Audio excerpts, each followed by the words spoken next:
kritikona një në formate që na nuk jena taf me politik, nuk jena taf me ndërtu aktivitete kulturore, jena okej. Po stilin me ato veshje katastrofike edhe me diskursin katastrofik të gjuhës shqipe, më duket shumë demode dhe shumë prekësisht. Ndihen shumë të plagosur, traum pësojnë. Kjo është një traum e cila nuk është traum vetëm individual, është traum kolektive. Edhe kam fillu me u anku të pronari që na mo nuk vi me ble buk në furën tonde, për shkak që pe prek buka një pjesëtare e komunitetit ram. Është diçka që komunitetet përballën në përditshmëri me komente të tilla, qoftë në rrjete sociale, qoftë në institucione publike apo private, në institucione arsimore, kështu që është diçka që nuk i përket humorit, është diçka me cilën ata ballafaqohen çdo ditë. Mënyra se si kishin trajtuar a duhet, a s'duhet, çka ju duhet aty në teatri, është diçka që nuk është për qesh. Do me thonë, teatri, institucionet kulturore, qendrat kulturore, sidomos vendin tonë janë shumë të nevojshme, e sidomos ato me përmbajtje ku trajtohen historia, kultura, vlera e komuniteteve në mënyrë që me i zbut këto paragjykime që veç se ekzistojnë ka shik këtyre komuniteteve. Ka ardhur koha ku edhe artistat, ndoshta edhe mediat, edhe gazetarët me ndru pak narrativën e të trajtuarit çështje të komuniteteve, vetëm nga aspekti negativ. Është shumë mirë, na kemi raste shumë mira të suksesit, kemi raste të artistave shumë të mirë, të aktorëve shumë të mirë të komuniteteve, besa dhe politikave që ishdasht me i trajtu, ndoshta pse jo edhe me bo humor me ta në prej pozitës dhe kandit ku ata janë, mirë po jo me qytetarët e rëndom, të cilët vetë se paragjykohen për mënyrën e tyre të jetesës, apo për gjendjen e tyre dhe situatën e tyre ekonomike. Kryeministri Albin Kurti e përmend në fjalim djaloshin Benjamin Menekshën nga Prizreni, regjisor, së bashku me Errol Bilibanin. Në fjalim të tij thot një djalë i komunitetit rom së bashku me producentin Errol Bilibani përfaqësojnë Kosovën me një film dokumentar, do të thonë në formatin e artit, dhe na mas 2 dite e kemi në shumë plak tjetër nga pjesëtarët të XY që na shtrim përsëri për tokën në formatin e kësaj diskutimi, da them. Tentu mu thedhu aty, po diçka shumë demode, po mdoket, edhe nëse bëjmë një kritik ose një satir, amani mo kursena një pikësi diskursit të doptë të gjuhës shqipe. S'paku e kena mësu gjuhën shqipe. Kritikona një në formate që na nuk jena taf me politik, nuk jena taf me ndërtu aktivitete kulturore, jena okej. Po stilin me ato veshje katastrofike dhe me diskursin katastrofik të gjuhës shqipe, më duket shumë demode dhe shumë prekësisht. Doza e racizmit, do me thonë, doza e stereotipizimit, doza e stigmatizimit, doza e ofendimit, doza e kësaj leramanizme cilët portretizohet një komuniteti tonë, është e tmerrshme, do me thonë, diçka me cilën na jemi rrit. Edhe tash vjen fatkeqësia e madhe kur një grup aktorësh të shkath me gjas, por e riprodhojnë një shablon. Dhe kjo është për me arë keq, edhe do thot plotësisht pajtona me Senurin që thot që jemi mërzit për këtij lloji humorit. Do thot po përforcohet një stereotipizim i cili nuk është i tillë. Komuniteti rom, komuniteti ashkali, komuniteti egjiptian duhet vazhdoj me komunitetin bosnjak, komunitetin goran, janë njerëz të cilat kanë profile të caktuara në shoqërinë e Kosovës.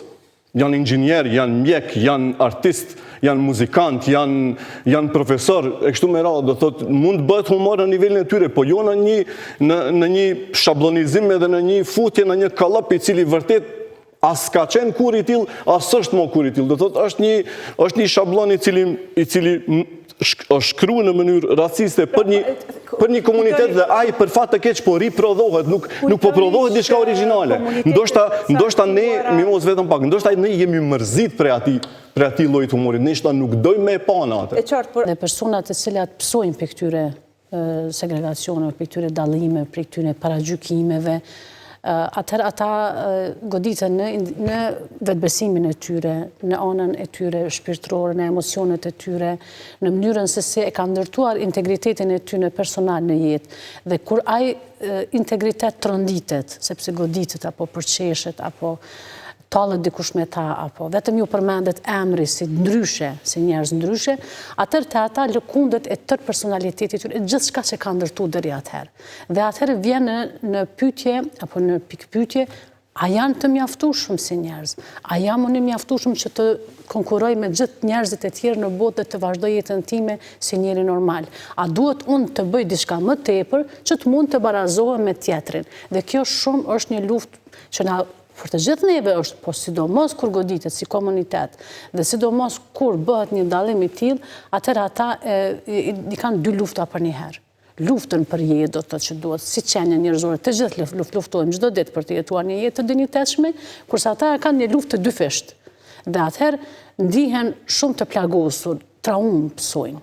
Kjo është një traumë e cila nuk është traumë vetëm individual, është traumë kolektive. Dhe është shumë vështirë të shërohet. I bën të izolohen edhe më shumë nga integrimi, nga komunikimi. Ndihen të përjashtuar edhe më shumë, edhe pse veç pa i godit, pa ju folë asnjëherë, ndihen vetvetiu. Po edhe kur i godet, edhe kur i përqesh, edhe kur i përmend këtë non-stop, atëherë ndihen edhe më të plagosur dhe më të traumatizuar. Disa nga ato gjërat që, apo manifestimet, apo çfarë mund të ndodh, pasi që ndodhin, apo pasi që dëgjojnë gjëra të tilla, është sikurse PTSD është stresi post-traumatik që ndodh, domethënë çrregullimi i stresit post-traumatik, njëjta simptome i përjetojnë pothuajse sepse personaliteti goditet, shpirtërorja goditet, emocionet goditen, çrregullohet komplet sistemi, funksionimi i sistemit të një personi, shëndeti mendor i tyne, emocionet, psika, mendimet, të sjelljet, fillon me u ndi personi sikurse du me marr hak tash, du me u repliku, dhe nëse nuk ka fuqi, atëherë zhvillohet agresiviteti brenda vetës. Nëse nuk mundet me shpreh, nëse nuk mundet me rikthy ose me u hakmar ose me bë diçka të kundërtën e asaj, atëherë fillojnë me bë ndryshime brenda vetës, të cilat nuk janë mas pari në dëm të vetvetes, pastaj në dëm të rrethit. Dhe ne pastaj çuditemi në pjesa tjetër pse kanë reagu. Do të me reagu gjithsesi se nuk jetohet gjithmonë në shënjesër të gjërave të tilla të cilat i bëjnë, qoftë tallse, qoftë për art, qoftë për të bë interesant atmosferën, gjë që si tha edhe zoti Qerimi, jemi rrit ndoshta me këto gjona, por nuk kemi qenë vetëdijshëm çka po shkaktojmë pasoja dhe gabime shumë vjeçare. Pa dhe atër ka pas, na kemi qenë ndoshta fëmijë, pa atër ka pas të rritur në shoqëri që nuk kanë reagu, që është gabim i madh. është dashur reagohet gjithmonë. Kur kemi filluar me programin e punës praktike në vitin 2017, kemi pas raste kur ka shkuar në për këto marketet e mëdha dhe kemi pas raste kur pronarët e marketeve kanë thonë mujnë me punu pjesëtarët e komuniteteve veç logjistik ose mrapa në për depo se nëse i shohin qytetarët, ndoshta nuk vinë më me blete on.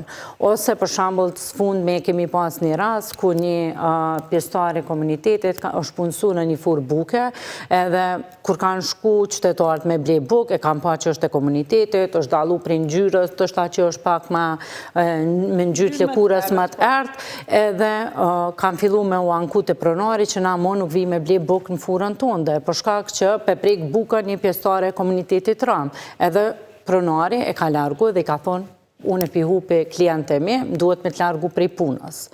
Do me thonë, diri këtu shkon racizmi edhe kjo paragjykimi që e kanë ndaj këtyre komuniteteve.